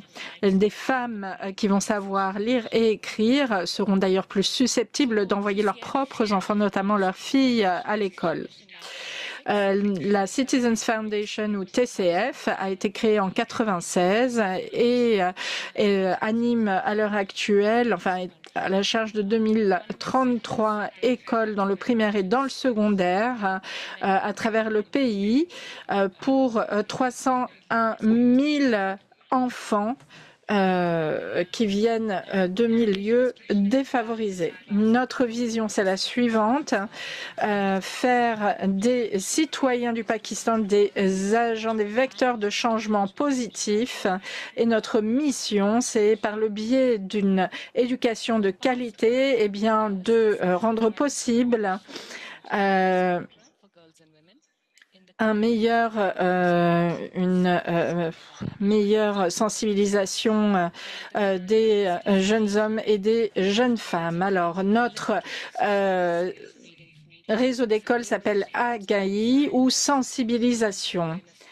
Nous allons, par le biais de ces programmes, essayer de lancer des cursus d'alphabétisation fonctionnelle qui vont cibler notamment les femmes dans les communautés les plus pauvres pour les aider à lire, par exemple, les panneaux de signalisation, l'étiquetage de produits, qu'ils soient alimentaires, médicamenteux. Et ce cursus va se baser sur 4 manuel pour 160 à 180 heures d'enseignement et ce qui va permettre aux apprenants de tout d'abord déchiffrer les caractères les plus simples en ourdou pour ensuite pouvoir lire cette langue. Donc, le programme, on pourrait le décrire ainsi, 2 heures par jour sur 90 jours au centre, dans un centre AGAI, avec 4 manuels, un enseignant dédié et un formateur engagé. À l'issue de ce programme, chaque apprenant pourra lire le journal en ourdou, écrire des lettres simples, lire des étiquetages alimentaires ou médicamenteux. Ils vont également être plus conscients de l'importance de la scolarisation des enfants, avec également une emphase qui sera mise sur les budgets du foyer et également sur les mesures d'hygiène basiques à adopter dans son quotidien. Alors, la conception opérationnelle.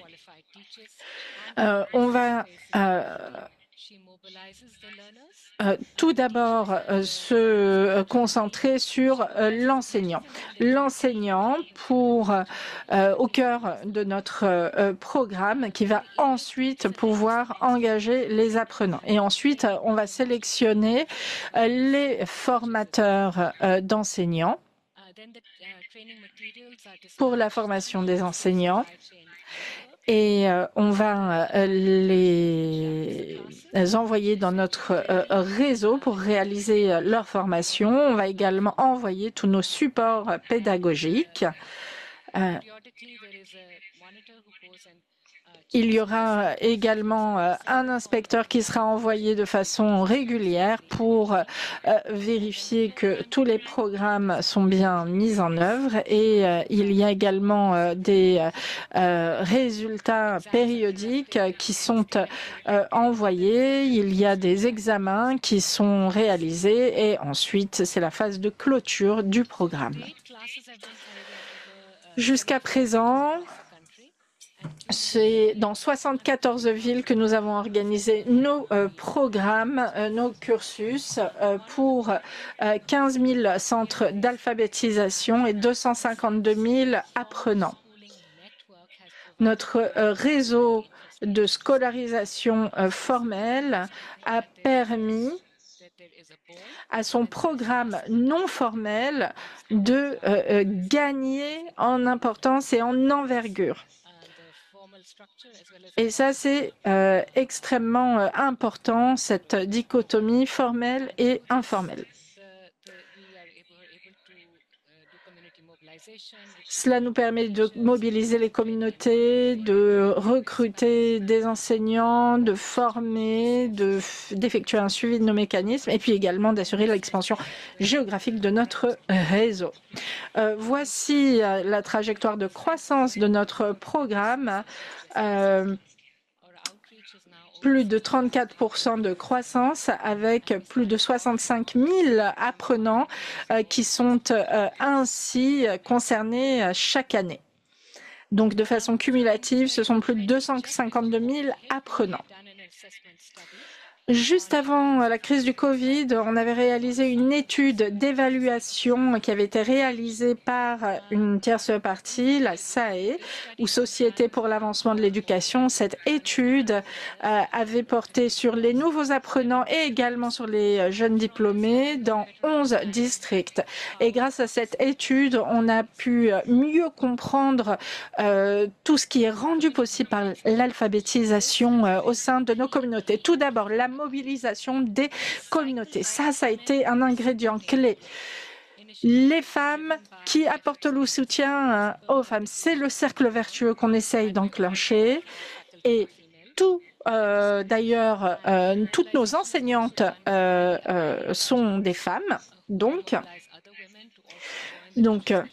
il y a ce cercle vertueux qui est enclenché au sein des communautés et notre observation, c'est que en facilitant cet accès à des opportunités d'apprentissage pour les femmes, eh bien, notre programme a amélioré la communication au niveau de la communauté et puis ces participantes vont à leur tour se sentir dans une meilleure position pour encourager leurs propres enfants, leurs cousines à participer à ces programmes. Donc, c'est excellent pour la mobilisation et l'engagement de la communauté, qu'il s'agisse de programmes formels ou informels.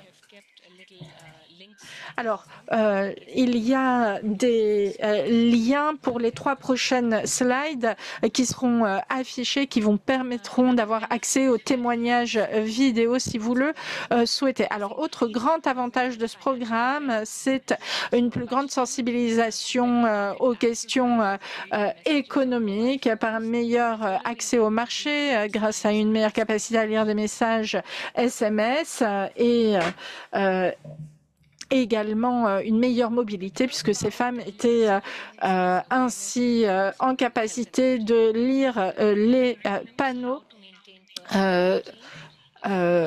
de signalétique. Également du point de vue de la prévention des maladies et de la santé, c'est un sujet qui est extrêmement important parce que ça va avoir un impact sur la capacité de tout un chacun à avoir des moyens de subsistance. Donc là, pour la prévention des maladies, notre programme a eu un énorme impact.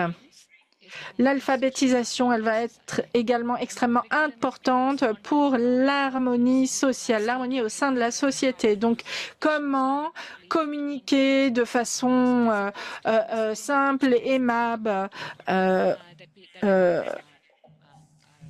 au sein des communautés, comment résoudre des problèmes à l'amiable. Une femme qui sait lire et écrire sera également d'autant plus susceptible d'envoyer ses propres enfants à l'école et notamment ses filles. Ça a été l'un des grands résultats également de cette étude d'évaluation SAI. Et enfin, grâce à la mobilisation du corps d'enseignement de la TCF, eh bien, on peut réduire cet écart homme-femme en termes d'alphabétisation. Et si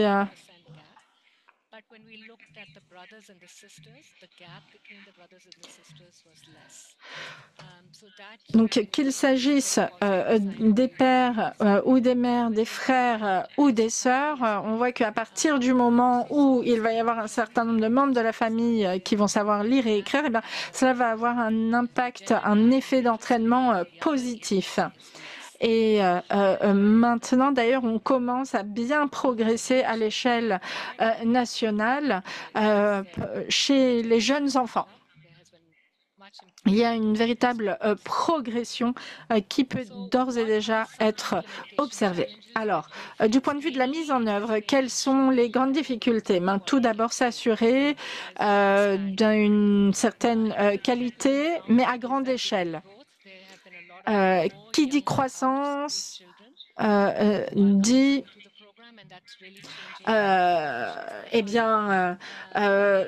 différence du point de vue du profil des bénéficiaires, puisqu'on va avoir de plus en plus d'enfants en bas âge ou de jeunes enfants qui vont se tourner vers nous pour apprendre. Donc ça, c'est une opportunité, mais également un défi pour TCF. Parmi les enseignements principaux qu'on a pu tirer au fil des ans, c'est tout d'abord la question de la confiance. La confiance de la communauté est essentielle pour la mobilisation.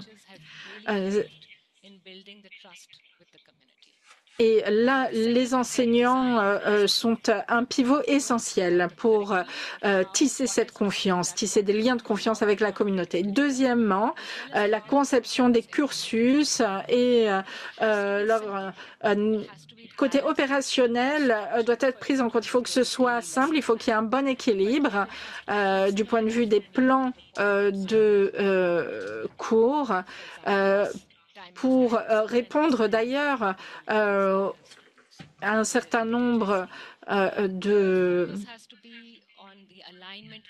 besoins en termes de flexibilité, par exemple des heures de cours. Troisième grand enseignement, il faut trouver un bon équilibre entre le structuré et l'organique. Il faut vraiment rester simple. Quatrièmement, il faut qu'il y ait un alignement avec les valeurs de la communauté. Il faut qu'il y ait un retour d'expérience en continu pour qu'il y ait cette amélioration en continu.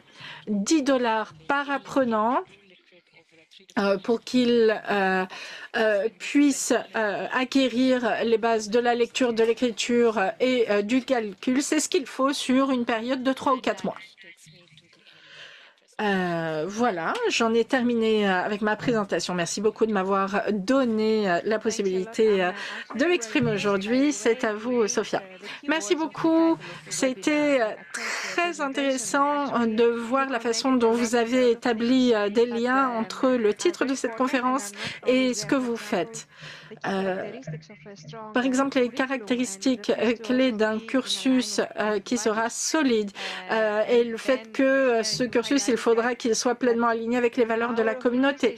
Et puis, vous avez également souligné que l'alphabétisation, c'est une question cognitive, mais également une question d'alignement avec la culture locale. Vous avez également mis en valeur, mis en avant à quel point les membres des communautés dans lesquelles on va être implanté sont importants. Vous avez aussi souligné l'importance de l'intégration de l'alphabétisation au programme de santé, le fait que ça pouvait vraiment avoir un impact sur la santé, sur la prévention des maladies, et puis également toute cette une croissance de vos programmes qui ont fait que maintenant vous avez des profils de bénéficiaires qui sont tout à fait différents. Donc merci beaucoup une fois de plus de cette présentation très intéressante et très riche.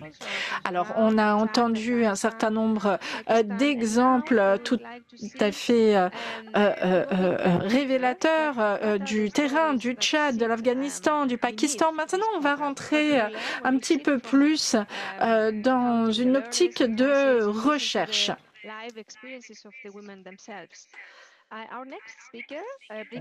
Et pour ce faire, nous allons donc pouvoir souhaiter la bienvenue à notre prochaine intervenante, Madame Vicky Duckworth, qui va nous parler de la perspective des travaux de recherche sur l'alphabétisation des femmes et sur la transformation intergénérationnelle.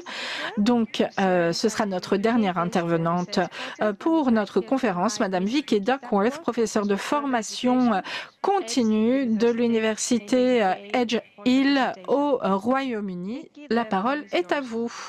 Merci beaucoup. C'est à vous donc. Merci. Merci beaucoup. Alors, ça a été une grande joie, un grand plaisir d'entendre ces témoignages qui nous venaient des 4 coins du monde. C'était vraiment très riche en informations. Merci beaucoup.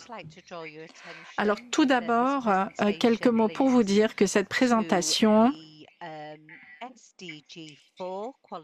est en lien avec l'ODD 4 pour une éducation de qualité et l'ODD 5 pour l'égalité entre les genres.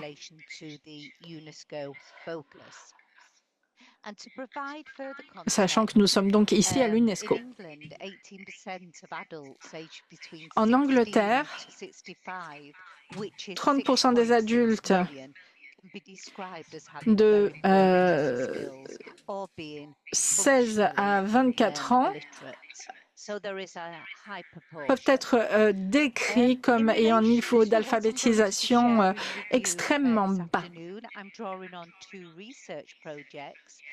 Alors moi, ma présentation, elle va se fonder sur deux grands projets de recherche. Tout d'abord, sur les trajectoires d'apprentissage, les phénomènes de violence et l'autonomisation parmi les adultes en situation d'apprentissage basique.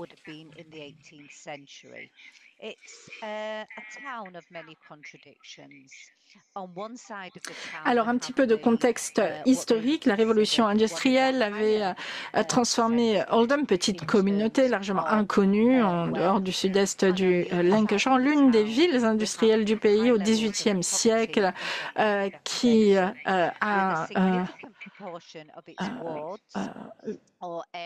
donc connu une forte croissance.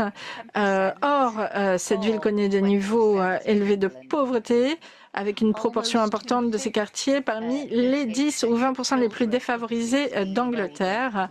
Près des 2/5 des enfants de moins de 16 ans à Oldham vivent dans la pauvreté, des communautés qui ont une grande diversité ethnique. Et avec l'alphabétisation, on va avoir un véritable outil de promotion de l'harmonie sociale. Donc, l'alphabétisation comme vecteur, comme outil de transformation des vies pour les familles et pour les communautés. L'autre grand projet de recherche a été réalisé dans tout le Royaume-Uni. Son objectif, c'était de mieux comprendre tout ce que peut faire l'éducation pour transformer les vies.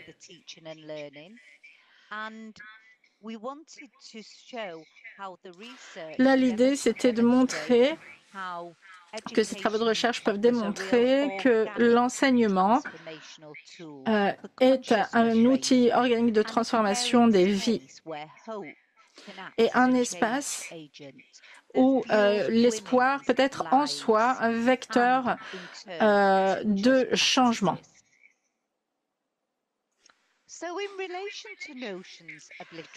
Donc, concernant les grands concepts qui sous-tendent l'alphabétisation au Royaume-Uni et dans le monde, le discours actuel sur l'alphabétisation est alimenté par des enquêtes internationales qui ont pris de plus en plus d'importance au cours des 25 dernières années. Produite et promue par diverses agences, dont l'OCDE, l'UNESCO et l'UE, ainsi que ainsi qu'un certain nombre de gouvernements, eh bien, ces enquêtes bénéficient du soutien financier d'un certain nombre de bailleurs de fonds et leurs données sont utilisées pour décontextualiser et comparer les performances de chaque pays. Ce processus façonne les opinions sur ce qui compte en matière d'alphabétisation et réduit cette dernière à un facteur unitaire et mesurable. Cependant, l'alphabétisation n'est pas simplement une compétence autonome qu'il s'agirait d'acquérir et de tester par le biais d'une évaluation des compétences. Si on la voit ainsi, elle pourrait devenir un vecteur de domination symbolique des alphabétisations institutionnalisées qui découlent d'un certain nombre de notions telles que celle du capital humain, de l'investissement économique et du rendement. Lorsqu'elle est encadrée par de tels discours sur le capital humain au niveau de l'individu, l'alphabétisation devient réductrice. Elle se manifeste comme une technologie permettant de stratifier les êtres humains en tant que force de travail incarnée, un moyen de quantifier la productivité potentielle. Ce cadrage contribue également à la stratification des alphabétisations de plus haut prestige, de grand prestige, avec pour effet de réifier les divisions sociales existantes. Et ça, on peut le voir dans les témoignages de nos intervenantes précédentes. En triant et en délimitant les individus, on va pouvoir également avoir un impact sur la productivité et la richesse des communautés et des sociétés dans lesquelles nous vivons. Pour contrer cela, la recherche dont je vais vous parler aujourd'hui soutient que l'alphabétisation des adultes peut être mise dans un cadre de discours de transformation. En d'autres termes, elle peut être considérée comme étant des espaces dans lesquels les individus peuvent redécouvrir leur capacité d'action, un plaisir d'apprendre et de réussir en tant qu'apprenants qui se connectent à leur vie dans le monde extérieur, y compris par le biais de l'emploi. On peut aussi voir, comme je l'ai dit tout à l'heure, l'impact intergénérationnel de l'alphabétisation. Par exemple, la maternité peut jouer un rôle de catalyseur pour permettre aux femmes d'accéder à l'éducation en tirant parti de leur expérience éducative, ensuite pour changer leur vie, leur travail et pour aider leurs enfants à réussir. Il y a également un impact sur la santé, la cohésion sociale, l'employabilité et évidemment, et non des moindres, la joie, puisque la santé mentale a aussi été identifiée comme un facteur important. Donc, lorsqu'on pense à la recherche, il faut écouter le témoignage des femmes. L'éducation et la recherche sur l'éducation et l'alphabétisation a un rôle important à jouer pour révéler les pratiques sociales qui sont assez puissantes et qui sont souvent cachées et pour parler de l'expérience humaine qui est vécue derrière ces modèles néolibéraux mondialisés. La recherche sur la transformation des vies utilise le terme d'enseignement et d'apprentissage transformateur pour parler en fait d'expériences éducatives qui ne sont pas seulement centrées sur l'étudiant, mais qui vont également à l'encontre de l'imaginaire éducatif néolibéral. Et notre recherche, notre approche de l'alphabétisation des adultes est souvent une offre de critique pédagogique en faveur de la justice sociale pour contrer les structures éducatives qui marginalisent les femmes, leurs familles et leurs communautés. Donc, les témoignages sont importants et il est important également de conceptualiser l'alphabétisation par rapport à son lien avec l'identité de l'apprenant, puisque les histoires des apprenants, leurs témoignages, sont façonnés par leur vie quotidienne, par leur relation avec l'alphabétisation dominante au cours de leur scolarité. Et cela peut leur permettre, en changeant ce paradigme, donc, de enfin avoir des changements positifs dans leur vie, leurs choix, leurs perspectives d'avenir. Et c'est profondément politique. J'aimerais à présent attirer votre attention sur 3 témoignages du projet Transformer les vies. Chaque témoignage est disponible sur le site Internet qui a été créé dans le cadre de cette recherche. Et j'aimerais commencer avec l'histoire de Saïma. Saïma est arrivée à l'école, elle avait du mal à lire et à écrire. On l'a mis dans un programme d'alphabétisation de niveau 2. Et au début, à l'école primaire, elle était très motivée pour apprendre à l'école primaire, mais c'est à l'école secondaire où elle s'est sentie marginalisée par les enseignants et par le système et où elle a perdu son envie d'apprendre. Elle pensait, ou elle sentait, elle avait le sentiment que son contexte culturel, son milieu culturel était invisibilisé dans l'apprentissage. Avec ce programme, elle a enfin senti pour la première fois que son identité culturelle, que sa spécificité avait de la valeur et était intégrée dans le processus d'apprentissage. Ensuite, elle a voulu faire du bénévolat dans la communauté et elle est passée au niveau 2 et son parcours l'a amenée ensuite à être enseignante à l'école primaire. Elle enseigne à présent en Arabie Saoudite, mais elle retourne régulièrement également dans sa communauté d'origine où elle parle aux jeunes filles, où elle est devenue un vrai modèle pour elles. Donc, il est important également de parler des modèles qui sont tout à fait essentiels pour l'activisme, le militantisme et pour donner des exemples. J'aimerais à présent parler de l'histoire de Marie, qui a grandi dans une famille nombreuse, dans un HLM dans la périphérie de Manchester, où elle vit encore. Elle est partie de l'école à 15 ans, où elle n'avait pas encore acquis les compétences de lecture et d'écriture. Elle avait été marginalisée par les enseignants parce qu'elle était pauvre. Elle décrit à quel point elle s'est sentie méprisée, qu'elle n'avait pas de valeur. Elle parle du pouvoir transformateur de l'éducation dans sa vie.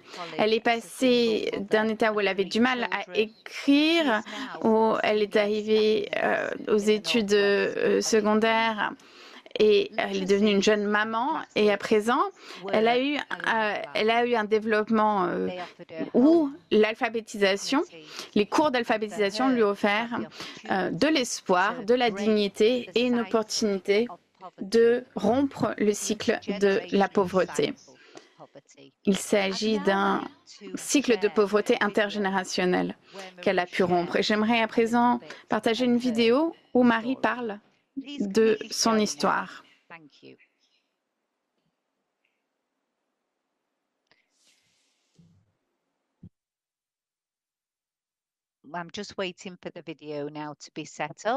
Vous devriez voir la vidéo apparaître à l'écran dans un instant. Merci beaucoup.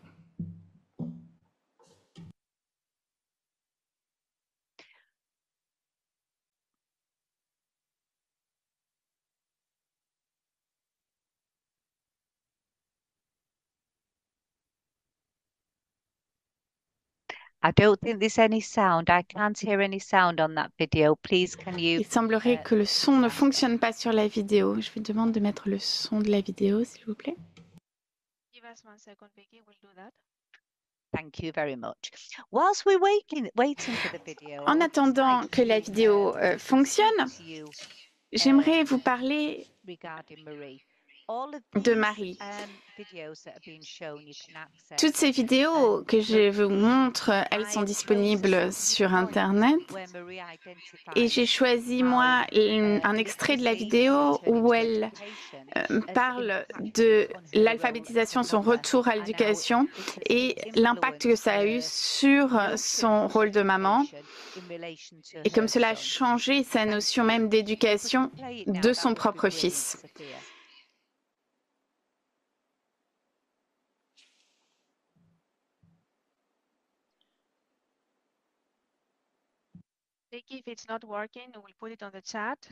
Si la vidéo ne fonctionne pas, on va mettre le lien dans le chat. Oui, si ça ne fonctionne pas, on va passer au prochain témoignage.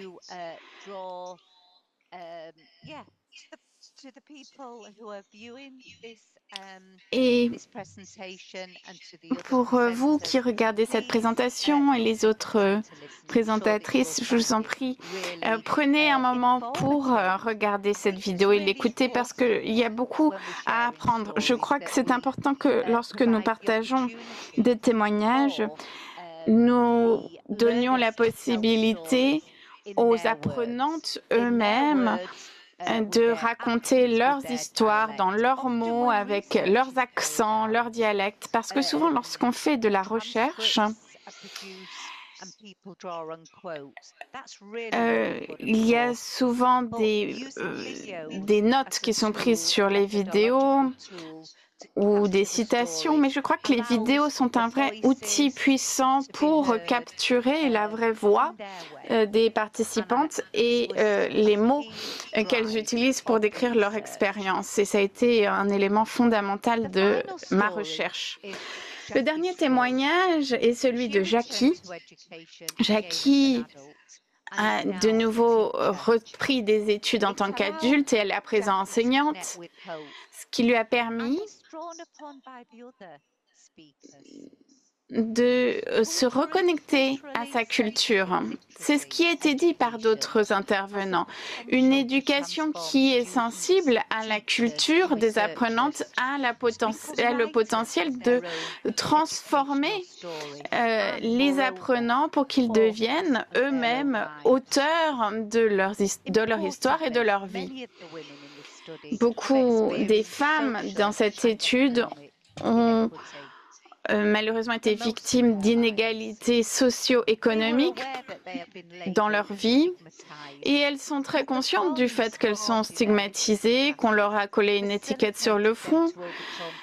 Et grâce à ces cours, elles ont pu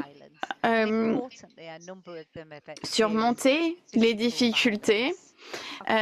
Parmi ces difficultés, des violences physiques dont elles sont victimes à travers leur vie. Le système éducatif a été si pouvoir qu'elles ont pu retrouver la motivation d'apprendre dans leur vie et la dignité et l'espoir. Cette dignité, cet espoir, ensuite, s'est transmis à leur famille dans leur rôle en tant que mère ou sœur ou épouse, partenaire. Et c'est également propagé cet espoir, cette dignité dans leur communauté où elles ont pu mobiliser les personnes qui les entourent. Et dans ces témoignages sur le site Internet, puisqu'elles sont disponibles, eh bien, ces témoignages sont à présent diffusés à travers tout le pays. Et un site Internet similaire, avec la même méthodologie, va être mis en place en Australie, où le même type d'initiative est donc mise en œuvre avec des témoignages partagés également. Merci Vicky, et je suis vraiment désolée de devoir vous couper la parole parce que malheureusement nous arrivons à la fin du temps imparti. Alors pour conclure, j'aimerais dire qu'il est très important qu'il y ait des manifestations comme celle d'aujourd'hui qui soient organisées pour que nous puissions partager, nous mobiliser ensemble, soutenir l'alphabétisation au niveau national et mondial pour garantir que les femmes aient des opportunités d'améliorer leur vie. Merci beaucoup. Merci Vicky. Merci d'avoir été la dernière intervenante et je suis désolée qu'on ait dû vous couper la parole, mais il y a eu tellement de bons éléments, d'excellentes présentations. Et d'ailleurs, ce que vous avez souligné, c'est que la voix des femmes est la chose la plus importante pour que nous puissions avoir accès à leur parcours d'apprentissage, à comprendre leurs objectifs de vie et elles-mêmes, leur voix qui font la promotion de l'alphabétisation. Merci pour ces témoignages que nous allons promouvoir dans nos réseaux pour souligner l'importance de l'apprentissage tout au long de la vie. Merci beaucoup. Donc, il y a eu des présentations de différents pays aujourd'hui, mais aussi de l'université, nous ont donné un aperçu très riche de la situation de l'alphabétisation. Merci d'être restés jusqu'à la fin. J'aimerais remercier tous les panélistes, mais également les participants qui nous ont suivis pour leurs questions. Et j'aimerais souligner également le travail effectué par mes collègues dans l'ombre et qui ont rendu cet événement possible. Je vous invite à nous rejoindre pour le prochain webinaire qui aura lieu le 2 juillet dans le contexte donc de l'Alliance mondiale pour l'alphabétisation qui va parler d'alphabétisation des adultes et vous devriez voir le lien dans le chat pour vous inscrire à ce webinaire. Vous trouverez également toutes les informations sur les webinaires thématiques offerts par l'UL sur le site Internet. Merci beaucoup pour vos contributions lors du webinaire d'aujourd'hui. Et je vous donne rendez-vous donc le 2 juillet et je me réjouis de vous revoir à cette occasion. Merci beaucoup et au revoir.